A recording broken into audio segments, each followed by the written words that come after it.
We are live in downtown Toronto at the U.S.-Canada Summit, co-hosted by BMO and Eurasia Group. There are a lot of questions about the state of relations between U.S. and Canada and how that might evolve with certainly a major U.S. election coming up towards the end of the year. Here to help unpack all of that is somebody who lives those relations every day, Canada's ambassador to the U.S., Kirsten Hillman. Thank you so much for joining me. I'm so happy to be with you. So everybody talks about what does a Trump presidency mean for Canada, another Trump presidency.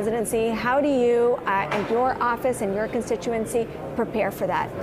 So, I think what we have to do is what we do all the time, but probably with a bit more intensity now, is to make sure that Canada's sort of value proposition as a partner that leads to more American resilience, more American prosperity, more American security is understood, not just in Washington, but across the country, not just with Democrats, but with Republicans. I do get a mood, if I'm taking the temperature right, that it is a brace for impact type of situation if it's a Trump presidency versus, we know what we're getting with Biden. I think that we are 4 years almost into a Biden administration. We have those relationships. We have, put work plans together with that administration that we're implementing. So that is a foreseeable, if there's a second term, we know where that's going to go.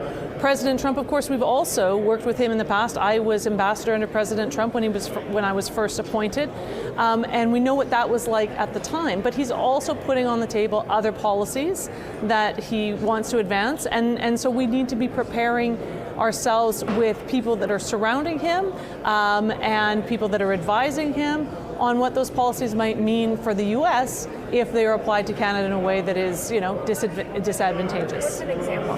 So, for example, the president has said that he would like to put a 10% tariff on all imports into the United States.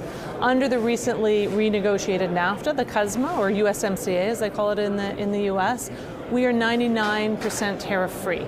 And that tariff-free environment, plus all of the other features of that agreement, enforceability, modernization, has led to record levels of trade between Canada and the U.S. The trade between our two countries in the past couple of years has been historic, never higher in the history of our two countries.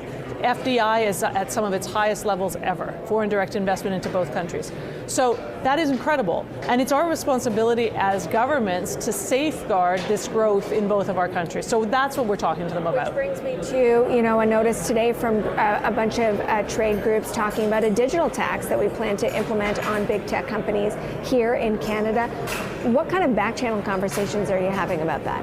Well, we are talking with the Americans about the global digital tax that we negotiated at the OECD, and that's our preference.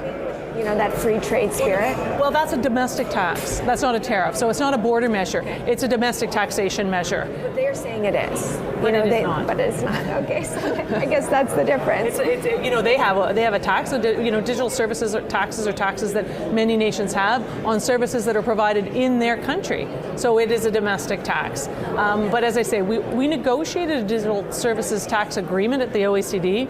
We like that agreement, and we hope it comes into force. But in the meantime, for tax fairness, there are many, many countries around the world that have this tax, and we've had ours on the books for quite a while. Whether it is or isn't might be in the eye of whoever's renewing that 2026 trade agreement. How do you think about that, especially having already faced, say a Bob Lighthizer? And that was something that was brought up in the room that, it's very likely that he would be the U.S. trade representative again and maybe come out with the full force on some of the initiatives he wasn't able to get through the last time. How do you think about that? Well, I guess there's a couple of things. The first step is to review the agreement and see how it's working and if it is doing what we thought it would do. And that's the first step we're going to take.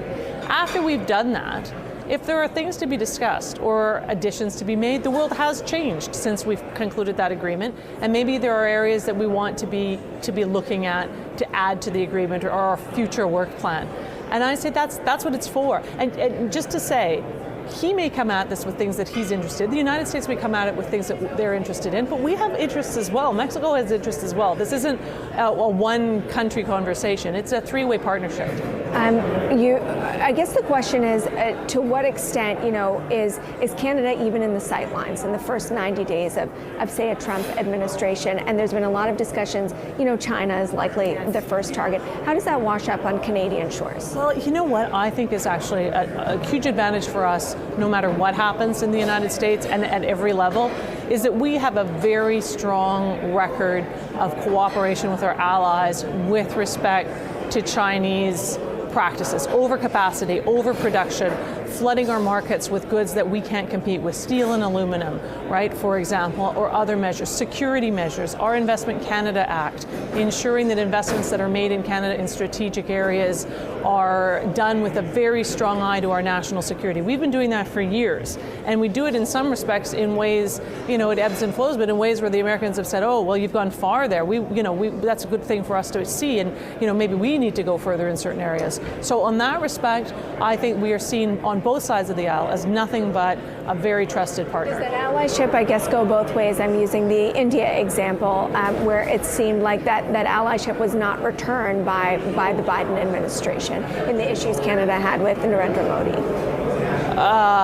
Well, that's not certainly not how I lived it. I mean, in Washington, when things first started to surface around the security threats and assassination attempts in Surrey, we talked to the Americans about this, and they said they had an ongoing criminal investigation.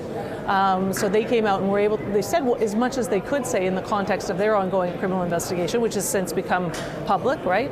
And is very much linked to the proceedings in Canada. They said as much as they could, but we as governments can't always put out in the public domain everything that's going on. Before I let you go, and we have just about 60 seconds left, on that doing business regardless of who's in office, I took note that you had a recent trip in Texas, which is of course a Republican state. So would that be kind of an example of the kind of things you feel can be achieved despite political lines? Absolutely. So we met with the governor of Texas. It was a really good meeting because we went in as government officials, but we took some provinces with us, Alberta, Quebec, Ontario, and we took in 5 companies. And these 5 companies were 5 of the over 800 Canadian companies that are invested in Texas. But those 5 companies alone represented $120 billion worth of investment in Texas.